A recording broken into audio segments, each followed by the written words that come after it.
Hi, welcome to Where's Wilmington? I'm Lisa Capala, and I have got a fabulous show planned for you today. We have with us the Baker family. We have Ruthie, Jeff, and Andrew. And actually, Ruthie and Jeff are authors of a new book that we're going to be talking about today. In the second half of our program, we're going to talk a little bit about the Muscular Dystrophy Association, and you'll see why we're going to do that after we get talking to our family. So Ruthie, let me start with you. Welcome to the program.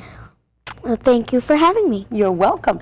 Tell us a little bit about this book that you and your dad wrote, which is called Ruthie B. Goose, Birth of the Legend.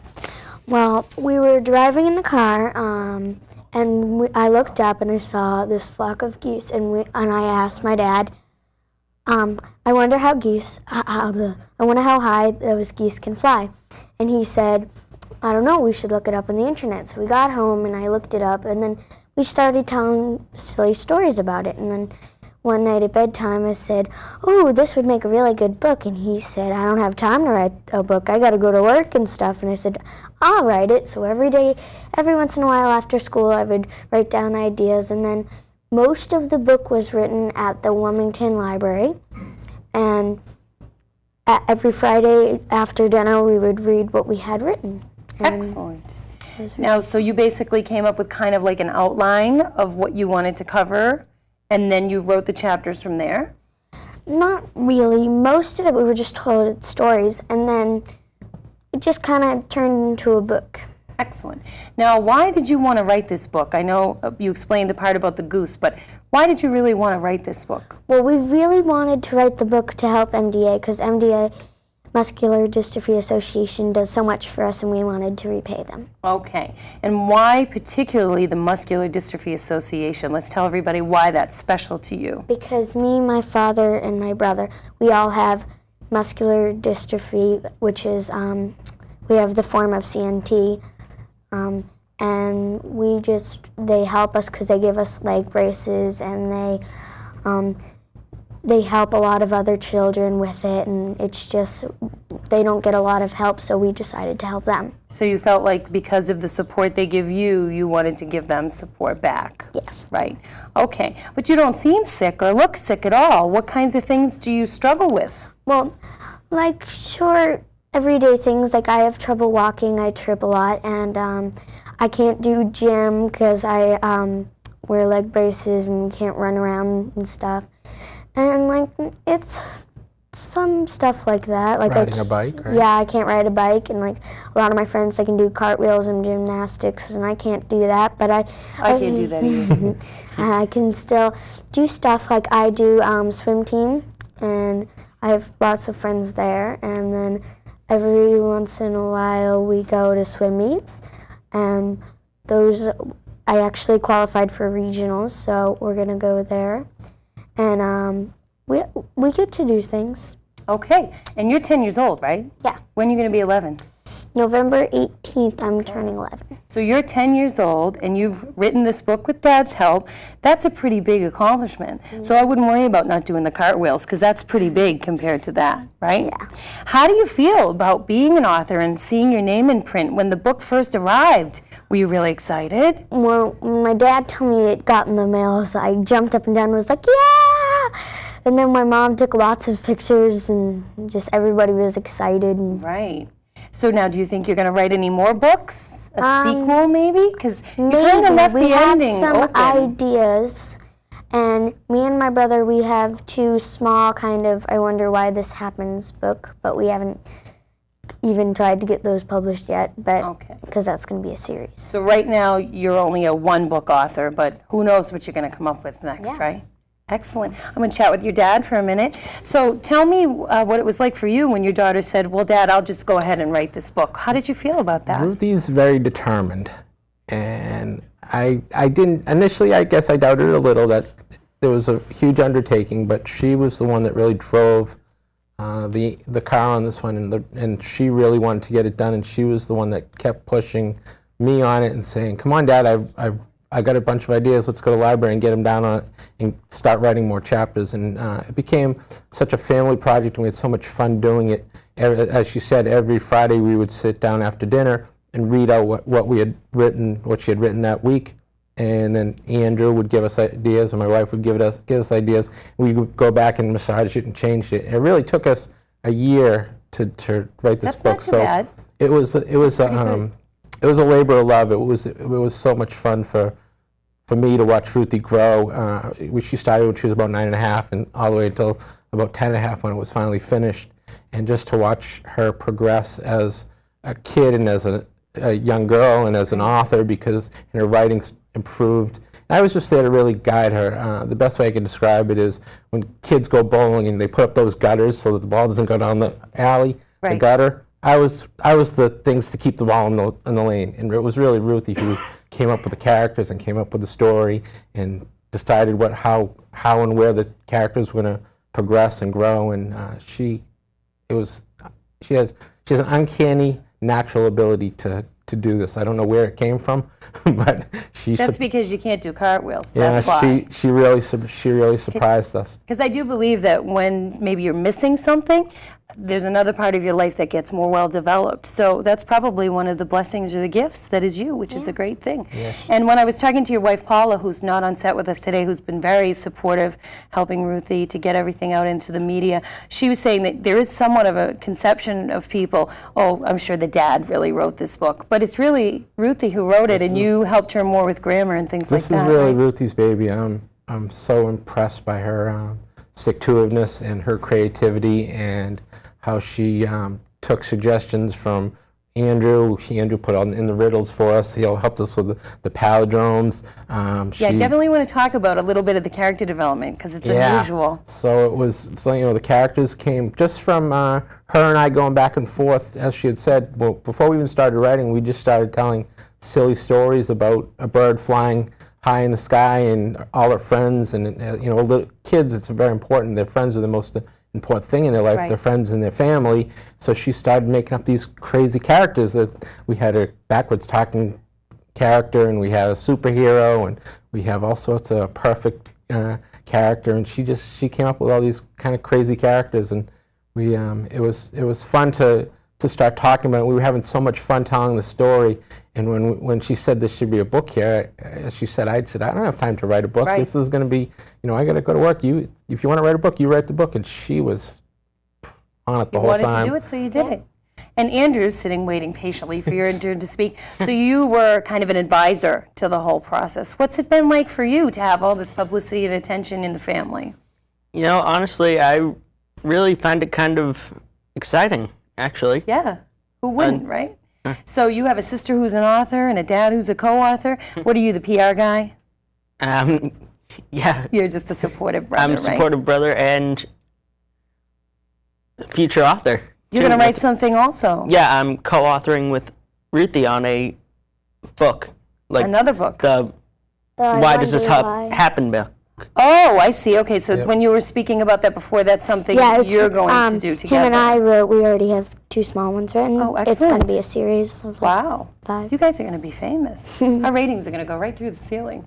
Okay, so as far as the characters go, one of the main things that I noticed was there's something for everybody in there. You said you have a superhero, you have a little love interest going on in there, you have the parents playing a role. So what age group, and any of you can answer this, do you feel the book is really meant for, Ruthie? Probably 4th grade to 6th or 7th grade. Okay. And what do you think about the book as far as, I thought it would be a great bedtime story, 1 chapter a night kind of a book? Yeah, you know what, it's funny because we just had an authors meeting yesterday, our first authors visit, and we met people that we didn't know that had bought the book. And that's what it was weird. We had older couples that had bought the book and they were reading it, and then they were going to give it to their grandkids. We also had a young mother there with 2 little kids, and that's what they were doing. They were reading the book a chapter every night. The chapters are really small. They're only a couple pages, so it's nice. The parents can sit down and read a couple chapters or a chapter, and then the kids can go to bed. So it's a nice, fun, clean, inspiring story. Right. There's it's very inspirational. I think as you said, I think there's a character in there that everyone can put themselves in and empathize with. Oh, I know somebody like that, or maybe I'm like one of those characters. Right. We had a great help. Ruthie's 4th grade teacher was actually the editor of the book, and what is her name? Joan Feeney. Joan Feeney, Excellent. and she read the book and kind of made sure that the characters were true to that 4th, 5th grade, and she said that the characters are spot on. These are people, they're composites of a lot of people that Ruthie deals with, people that are friends and people that she sees in class. But it's not, there's not one person that it's really modeled after, other than I think she made the parents kind of like myself and Paula. I figured that. Right, but all the other characters, she just kind of made them composites of all these people that she deal with, that she sees on TV or that she deals with, and she did a great job developing the characters and gave them their own unique personality, which was interesting. And how do we purchase the book if we want to? And let's talk a little bit about where the money from purchasing the book goes. Right now, the book is only available online. It's available at barnesandnoble.com or amazon.com, or somebody can go to ruthiebgoose.com and they can purchase the book right from there. Okay. So, Ruthie, are you buying a Lexus with all the money that you're going to get from your book? Absolutely not. We were giving all our profits to the Muscular Dystrophy Association. All of it? All of it. That's pretty good. We're certainly not in this to make money. We had so much fun writing the book, and we want to share the story with people, and we want to help MDA, and that's Ruthie's edict. She wants to do that. It's her book, and we said that's a great idea. Okay, Ruthie, how do you feel the book relates to your real life? And what I mean by that is your character wants to reach the sky and has some obstacles to face. Is that similar to your life, and did you make it that way on purpose, or were you just telling a story? No, at first I was just telling a story, but as you think about it, it is kind of like a lot of people's lives, because you have to go through a lot of obstacles and problems to get to what you want to do. Right. And Ruthie, your character, had a lot of support in the book. Yes. She had friends that helped her. And I love your main character, the one whose record she breaks. Yeah. Can you tell everybody what that character's name is and why you named it that? Because I thought that was pretty cool. Okay. The main character that she wants to beat the record is Rupal Griffin. And we named him that because he was the highest flying bird, and his record, which Ruthie Goose wanted to beat, was the highest record. And that's in real life. In real life. So that's kind of neat that you sort of married those two things together. I also like that in the back of the book you have a glossary of terms that explains some of the aviation terms that you used in the book and things like that. Yeah, that's for the younger kids that can read it at bedtime, or even my age, like if I want to know what this word means, so I'll look in the back and I'll figure it out. Right, and that's an excellent thing to do. As far as the development of the family, what did you think about that, Jeff? As the characters all kind of are like a family, they all hang out over Ruthie's house, all these different kinds of birds. Yeah. Because you have somewhat of a small family, so it seemed like the house where Ruthie and her friends hung out was kind of like the fun house that everybody went to. I think because she didn't give the main character a brother or sister, that was her extended family, was her friends. And I think as kids, when you're a kid, when you're 6, 7, 8, 9 years old, all your friends and your buddies and your family, and you have sleepovers, and you go have dinner together, and you go to the movies, and you go watch fireworks, and you go to sporting events, and you go to see famous people in concerts or whatever. And I think that's what Ruthie's done as she's been growing up. And I think she said that's how I wanted my character to have support. My parents are going to support me, but as well as my friends. And I think she showed that you always need your friends and the support of your family to reach your ultimate goal. You can't do it by yourself. That's and I think that's what I took away from her. And it seemed like it was a fun place to hang out. If you guys get a chance to read the book, it's adorable and it's so fun. You did a really great job on it, all of you together. You really should be applauded for your work on it because it's adorable, it's fun, it's cute. You can't wait to see the character go on from there. So we're going to take our midpoint break here at this point, and I want to thank you, Jeff and Andrew, for being with us. When we come back, Ruthie, you'll stay? Right? Yep. Okay. And we will have Fire Lieutenant John Brown and Andrew Bunyard from the MDA Association to talk a little bit about how the proceeds are going to help kids like Ruthie and other kids. So stay with us. We'll be back for more of Where's Wilmington right after this.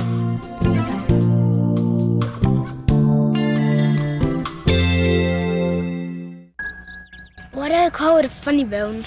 Why can't penguins fly? Like a sea safety. Can we go to the moon on vacation? If you think it's tough answering these questions, imagine the ones you'll get if your child is diagnosed with cancer.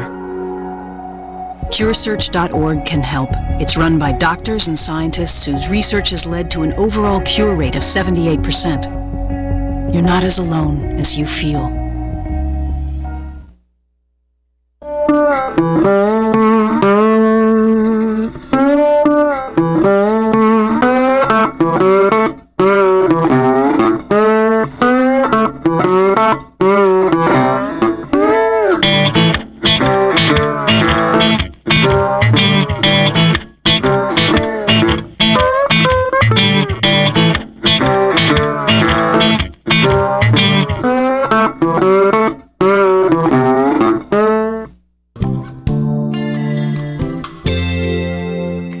welcome back for the second half of Where's Wilmington. I'm Lisa Capalla, and we still have Ruthie Baker with us, but joining us for the second half is Andrew Bunyard, who is the MDA Health Services Coordinator, right?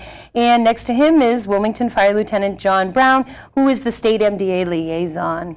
Did I get that right? You certainly did, yeah. Okay, so we're going to shift our focus. We were talking earlier about Ruthie's book and how all of the proceeds from this marvelous book are going to go to MDA completely. So I'm going to start talking to you, Andrew, a little bit about that first. Sure. Is that unusual for someone who writes a book to donate all of the proceeds? It's absolutely is, and it's as far as I know, it's the only book in the market right now where that's happening for MDA. So Right. it's really exciting. So Because usually it's 10%, 20%, Right. a percentage right, of 1 type cent. of thing. yeah, Right, yeah, right, exactly. right. So it's really exciting. Okay, So. and how did you find out about Ruthie's book coming to the MDA, or how did that come about that it was Sure. accepted by the MDA? Well, I've known Ruthie for about 2 years, maybe a little bit more than that. She visits one of our clinics, and that's one of my jobs is to be in clinic as a representative for MDA.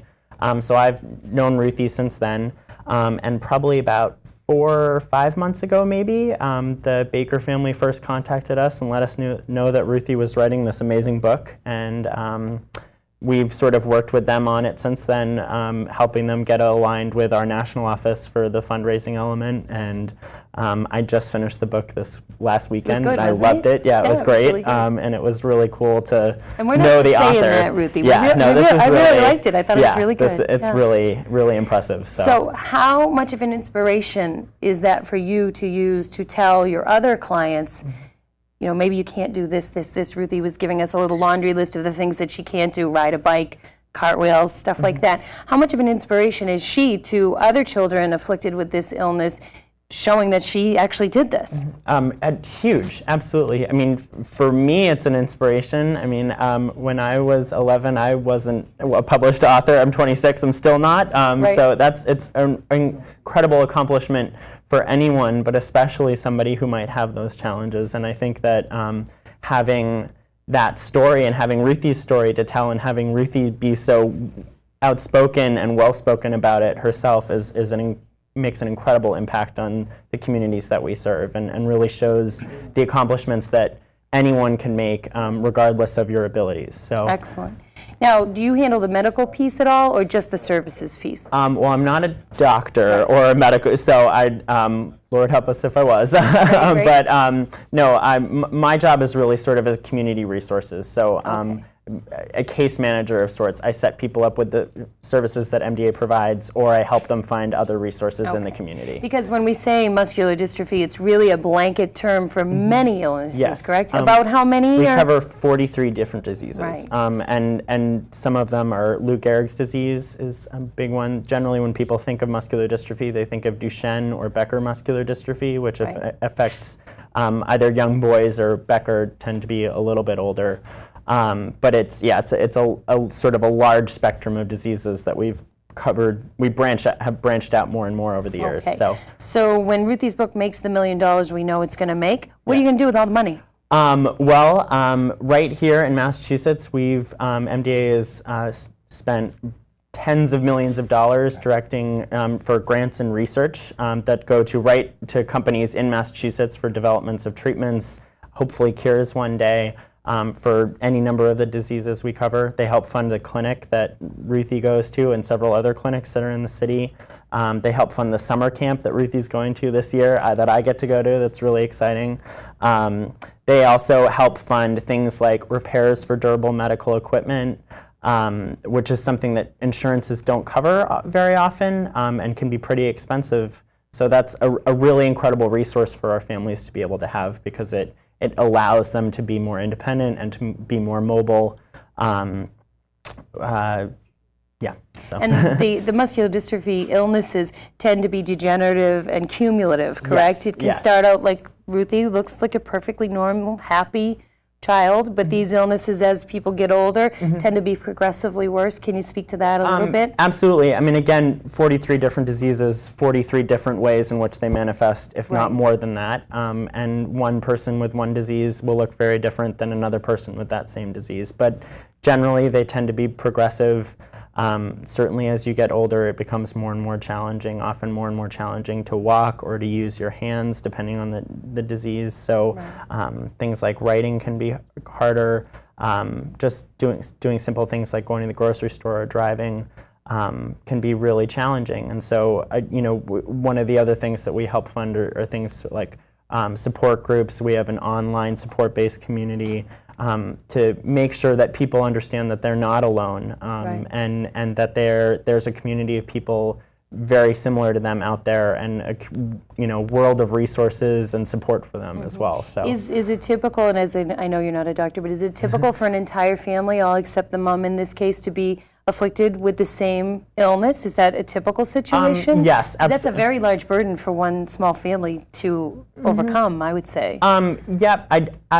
I'm not sure, I shouldn't speak for them, but I'm not sure they see it that way exactly. It certainly presents a new array of challenges for any family, but the families that I meet are incredibly inspiring, and that's the reason why I'm still here and why I will continue to be here, and why, we love our jobs, and I think why John has been working with us for so long, because it's incredible to see families and communities rallying around and making lives better and richer for everyone. And doesn't it help you, as someone who doesn't have that particular illness, be more appreciative of the things that you can do in your own life? I think it makes you have more gratitude for what I am able to do, or you were able to do with ease. I think that's part of it too. Absolutely. I'm somewhat of a runner, and just thinking about things like that, that's something that we take for granted.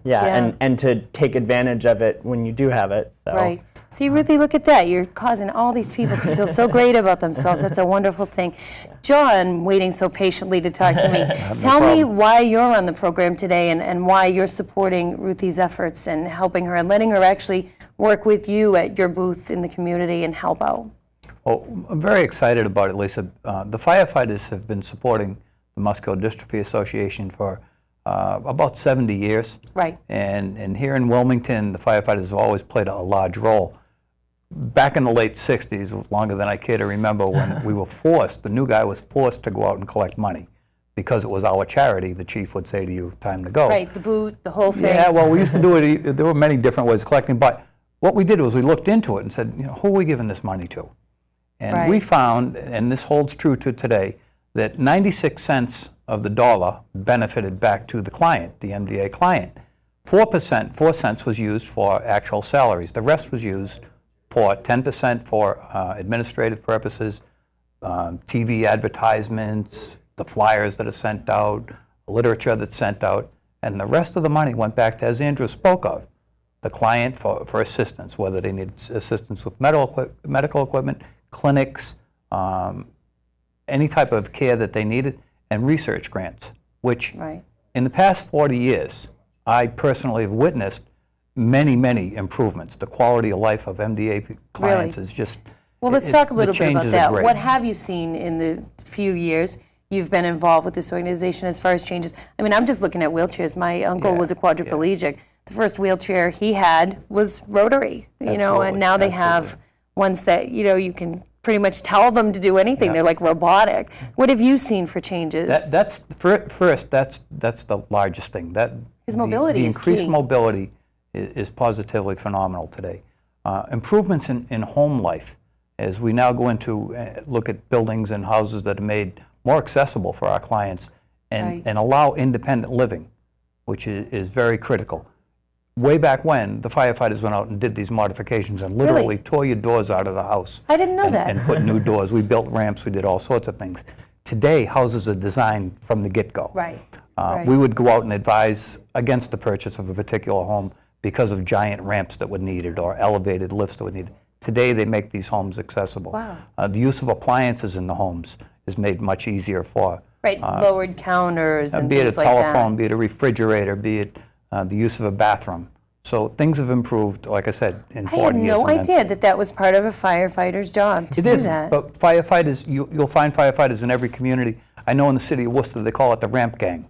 You pick up the phone, you call these guys, and in the wink of an eye, a ramp is put onto a house when needed, and anything else that may be needed to be done. So we really got into it, and we believed in what we were doing. The summer camp that Ruthie's going to go to, was a big hook. Okay. Yeah, you went and you saw who you were helping, but you had a lot of fun. What kinds of things did you do at the summer camp? Well, Have you been we before? can't tell you everything, Lisa. Okay. You've never been? No, I've never been to any summer camp. Really? How long are you going for? A week. A week. Now, is this a beach camp or lake or Woods. pool? Out in the woods, it's on some water too. Okay. So there's a pool, there's boating, there's campfires. It's fun. It's Excellent. my favorite week of the year, and I know most kids who go, it's theirs as well. And is that totally subsidized by the MDA? Yes. Wow. That's This really year they're great. returning to a camp that was used for many, many years, and it really is a tremendous setting with woods and paths. And MDA clients will be able to do things like horseback riding and swimming and going on hikes, nature hikes, which some people are crazy about and some people aren't. When we did it, whether they're in a wheelchair or they have crutches or however they get around, you'll find that the staff at the camp make sure that everybody can do anything they want to try. That's really great. The most exciting part of that week, not only for the client, was to have the staff have the ability to help somebody do that. And it was rewarding on both ends. Right. So that's huge, that MDA takes care of something like that, and activities throughout the year, which Andrew will tell you, whether it's a party or a get-together or even a fundraising event becomes a community event, such as we're going to have here in Wilmington, that it brings the MDA community together, but it brings the firefighters closer to the people that they're actually working with. And our guys are excited about that. Right. And I suppose that makes you go that extra distance, not that you wouldn't anyway, but when you're more personally involved and you think of that little face or that person that you're helping or the home you're rebuilding, it makes you more invested in doing what you need to do. Let's face it, we're all busy, we're all tired, but to get out there and really do more, if you can put a face to it, I think it helps. Yeah, it's very motivational. So we have about a half minute left. Can you believe it? We're almost done. Anything you'd like everybody to know, Ruthie, that's listening today? Anything special you'd like to say or tell anybody before we close today?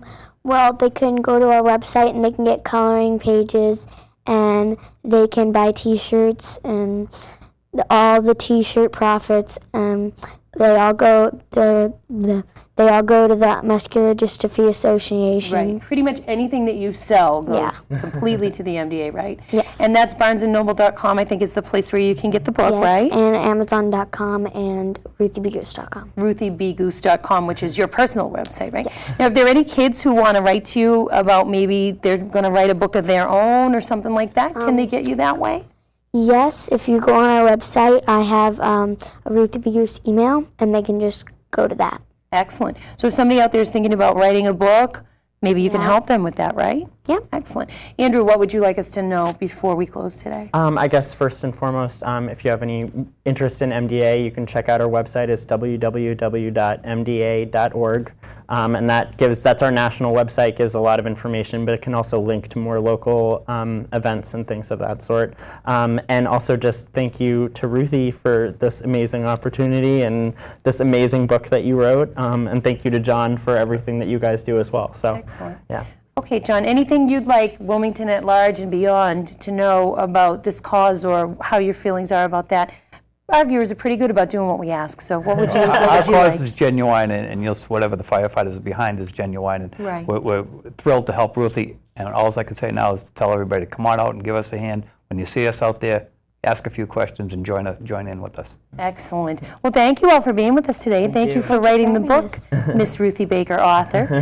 Thanks, everybody, for watching today. I hope you learned a lot. I hope it inspired you to get involved, whether it be through MDA or another cause. I think it's important for all of us to do what we can. Get the book. It's really great. I really enjoyed it. I think your kids will love it. It's a great summer read, fast read, too, and reasonably priced, I would guess.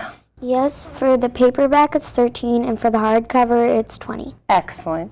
All right, so this is Lisa Capalla reminding you that you're watching Where's Wilmington. And remember, the next time somebody asks you where's Wilmington, you tell them right here and right here on WCTV. Thanks for watching.